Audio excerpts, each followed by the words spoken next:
कन्नौज से सपा सांसद अखिलेश यादव ने लोकसभा में बजट पर चर्चा में हिस्सा लिया। इस दौरान उन्होंने बीजेपी सरकार पर जमकर निशाना साधा। अखिलेश यादव ने मोदी और योगी सरकार को घेरते हुए कहा कि अगर यूपी में काम किया होता तो राज्य में बीजेपी की सीटें नहीं घटती। पूर्व सीएम अखिलेश यादव ने यूपी में विकास के मुद्दे को उठाते हुए कहा कि 10 साल के परिणाम आए हैं, जो यूपी में दिखाई दे रहा है कि आपने कितना काम किया है। अगर आपने सब कुछ अच्छा किया होता तो क्या परिणाम ऐसे आते। यूपी में सिर्फ हारे नहीं हैं, सीटें ही कम नहीं हुई हैं। पीएम मोदी भी वोट से हारे हैं। आपको जहां 5 लाख से जीतना चाहिए था, वहां कितने वोटों से जीते।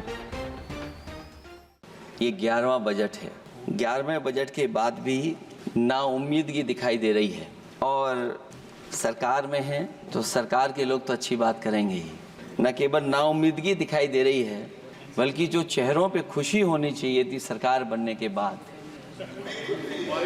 वो चेहरों पे उतनी खुशी नहीं दिखाई दी। ये 11वें बजट में बेरोजगारों के लिए, युवाओं के लिए, गाँव के लिए और उनकी तकलीफ परेशानी का जो मुद्दा है वो 9-2-11 दिखाई दे रहा है मुझे।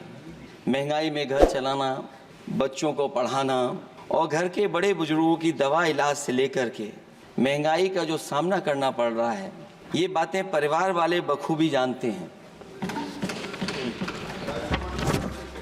मैं जब सत्ता पक्ष के लोगों के जो आंकड़े देखता हूँ और सुनता हूँ, अगर इतना सब कुछ 10 साल में अच्छा हुआ है तो आप हंगर इंडेक्स में कहाँ खड़े हैं। अगर हम वहीं के वहीं खड़े हैं और कोई ऐसा कुछ न दिख रहा हो और परिणाम जो रिजल्ट आए हैं यूपी के, उसमें दिखाई दे रहा है कि आपने कितना काम किया है। सभापति महोदय, अगर ये सब कुछ अच्छा किया होता तो क्या परिणाम ऐसे आए होते। जहां हारे ही नहीं हैं आप, सीटें ही कम नहीं हुई हैं।